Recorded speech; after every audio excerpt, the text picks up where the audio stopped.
একটি মাত্র সবজিতে ৩ রকমের ভিন্ন স্বাদ যদি পাওয়া যায় তাহলে কত সুন্দর হয়।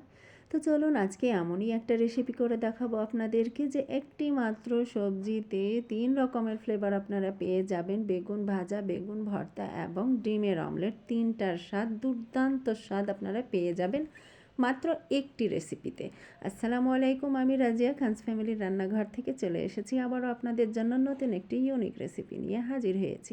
আজকে আমি করে দেখাচ্ছি একটা ইউনিক টাইপের বেগুন ভাজা, যে বেগুন ভাজাগুলোকে আমি মাঝখান থেকে কেটে নিয়েছি সুন্দর করে, সেটাকে বাটির মতন করে নিয়েছি এবং ভিতরে যে বেগুনের মাংসগুলো ছিল সেগুলোকে কুচি কুচি করে করে কেটে নিয়েছি এবং সেখানে পেঁয়াজ কুচি এবং বেগুন কুচিটা এবং কাঁচামরিচ কুচি, টমেটো কুচি, এখানে দিয়ে দিয়েছি সামান্য পরিমাণে লবণ, 2টো ডিম, তার সাথে যাচ্ছে বিভিন্ন চাট মশলা দিতে পারেন আপনি।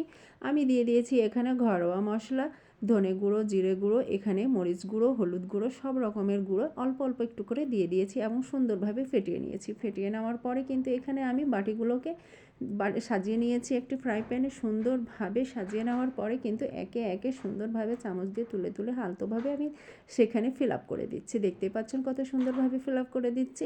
এবং জালটা অবশ্যই আপনারা মিডিয়াম টু লো রাখবেন, কেননা এখানে হাই ফ্লেম রাখতে গেলে বা মিডিয়াম ফ্লেম থাকতে গেলে কিন্তু খুব সহজে বেগুনের খোসা বাইরের দিকটা পুড়ে যাবে এবং ভেতরটা একদমই সেদ্ধ হবে না। এই কারণে খেয়াল রাখতে হবে এবং খুব সুন্দরভাবে আপনাদেরকে মিডিয়াম টু লো ফ্লেমে রাখতে হবে এবং খুব সুন্দরভাবে সেটা কুক হবে। দেখতে পাচ্ছেন বাটিগুলোকে আমি ফিল আপ করে দিয়েছি এবং উপর থেকে দিয়ে দিচ্ছি ভাজা জিরে গুঁড়ো, এতে ফ্লেভারটা দুর্দান্ত স্বাদের হয়ে থাকে। সুন্দরভাবে আলতোভাবে আমি ছড়িয়ে দিচ্ছি। দেখতে পাচ্ছেন এখানে অর্ধেকটা কিন্তু সেদ্ধ হয়ে এসেছে। এই পর্যায়ে সুন্দরভাবে ছড়িয়ে দিলে কিন্তু ঘ্রাণটা অনেক সুন্দর আসবে, দেখতেও অনেক সুন্দর লাগবে এবং মিডিয়াম টু ফ্লেমে কুক হতেই থাকবে। বেগুন ভাজাটা এত সুন্দর হয়ে থাকে ইউনিক স্বাদের। এই রমজান মাসে যদি এইরকম একটা বেগুন ভাজা থাকে তাহলে শুধুমাত্র গরম গরম ভাত আর বেগুন ভাজা আর কিচ্ছু লাগবে না। সেহরিতে বলুন এবং রাত্রে বলুন খুব সুন্দরভাবে কিন্তু পেট ভরে খাওয়া যাবে এবং খুব রুচিসম্মত খাওয়া যাবে। অল্প একটু পরিশ্রম লাগবে, সারাদিন রোজা থেকে মানুষের বিভিন্ন রকম আইটেমের প্রয়োজন পড়ে না। সুন্দরভাবে ছোট্টখাট্ট একটু রেসিপিগুলো ট্রাই করলেই কিন্তু আমরা আমাদের পরিশ্রমটাকে কমিয়ে নিয়ে আসতে পারি। দেখতে পাচ্ছেন আমি আরেক পাশ উল্টিয়ে দিলাম, যেহেতু ডিম দেওয়া আছে ডিমের কিছু অংশ বেরিয়ে এসেছে, এই কারণে সেগুলো একটু পুড়ে গিয়েছে।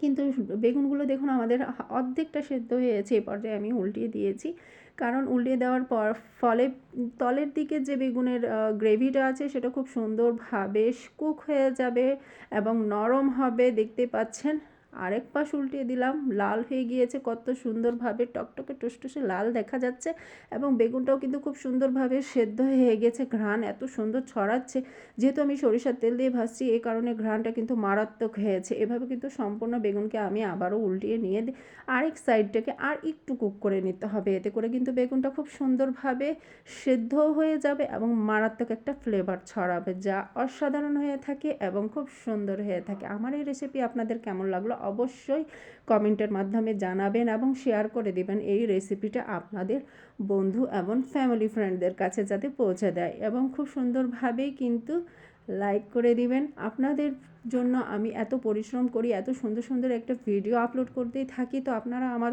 জন্য ভালোবাসা দিয়েই যাবেন। আপনাদের জন্য আমিও নতুন নতুন রেসিপি আপলোড দিয়ে যাব। কেমন লাগলো অবশ্যই জানাবেন, অবশ্যই জানাবেন এবং সুস্থ থাকবেন। সম্পূর্ণ রোজা সুন্দরভাবে পূরণ করার আল্লাহ তৌফিক দান করেন সকলকে। সকলেই বলি আমিন। আবারও দেখা হবে নেক্সট ভিডিওতে। আল্লাহ হাফেজ।